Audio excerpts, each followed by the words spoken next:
Hello students, आज मैं एक पॉइंट डिस्कस करने जा रहा हूँ जिसका नाम है क्या तराने हिंदी। एक क्लास 6 एम एंट्रेंस के लिए एक बहुत ही इम्पोर्टेंट पोइम है जिसको लिखा है अल्लामा इकबाल जी ने, जिसे कि आज़ादी से पहले लिखा था। और जब आज़ादी से पहले बड़े ही ध्यान से इस पोइम को लोग सुना करते थे। अगर सबसे इम्पोर्टेंट पोइम जो कि अल्लामा इकबाल ने लिखी है उनमें से अगर एक की बात करी जाए तो उसका नाम होगा क्या तराने हिंदी। और जब मैंने पुराने पेपर्स को एनालाइज किया तो मैंने देखा हर एक साल 2 से 3 क्वेश्चन इस पोइम से पूछे गए हैं। तो इसी वजह से मैं इस पोइम को आज डिस्कस कर रहा हूँ। तो तराने हिंदी चैप्टर का नाम याद रखना है और उसके राइटर्स का नाम याद कर रखना है। वो कौन है? वो है अल्लामा इकबाल। तो सबसे पहले स्टेंजा को अगर पढ़ें तो ये लिख रहा है, सारे जहां से अच्छा हिंदुस्तान हमारा, हम बुलबुली हैं इसकी ये गुलस्तान हमारा। गर्बत में हो अगर हम, रहता है दिल वतन में, समझो हमें, समझो वहीं हमें भी दिल हो जहां हमारा। पर्वत व सब से ऊंचा हमेशा आसमां का, वह संतरी हमारा, वह पाशवा हमारा। उसके बाद में गोदी में खेलती हैं इसकी हजारों नदियां, गुलशन है जिनके दम से रस जना हमारा।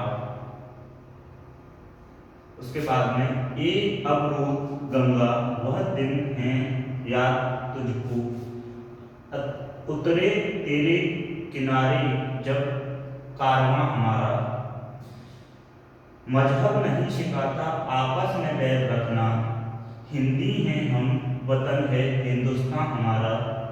कुछ बात है कि हस्ती मिटती नहीं हमारी, सदियों रहा है दुश्मन दौर जमा हमारा। और ये राइटर का नाम है क्या अल्लामा इकबाल। तो इसमें से जो स्टेंजा पूछा गया है, एक बार क्वेश्चन ये पूछा गया है ये वाला, मजहब नहीं सिखाता आपस में बैर रखना, हिंदी है हम वतन है हिंदुस्तान हमारा। तो इस स्टेंजा से क्वेश्चन पूछा गया था, ये वाली लाइन दे दी थी और उसमें से फिर मिसिंग लाइन में से पूछा था कि कौन सा होगा, तो फिर उसका आंसर ये वाली जो है लाइन थी। तो इस स्टेंजा को याद रखना है, बहुत ही इंपोर्टेंट स्टेंजा है ये वाला। उसके बाद में राइटर्स का नाम याद रखना है। उसके बाद डिस्कस कर लेते हैं इसके लफ्ज और मानी। सबसे जो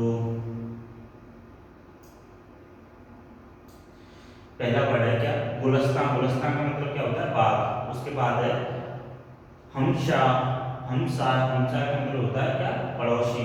उसके बाद है संतरी, संतरी का मतलब होता है क्या चौकीदार या सिपाही। उसके बाद है गर्भत, गर्भत का मतलब होता है क्या परदेश। उसके बाद है पाशमा, पाशमा को बोलते हैं क्या रखवाला।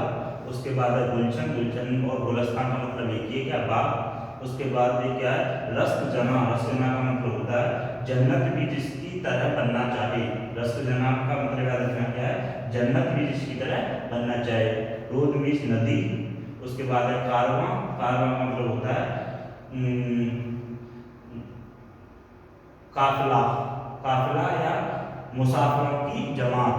काफिला यानी कारवां का क्या मतलब है काफिला यानी बहुत सारी भीड़, यानी मुसाफिरों की जमात यानी बहुत सारे लोगों की भीड़ को क्या बोलते हैं कारवां बोलते हैं। उसके बाद में क्या है बैर, बैर मीन्स है दुश्मनी।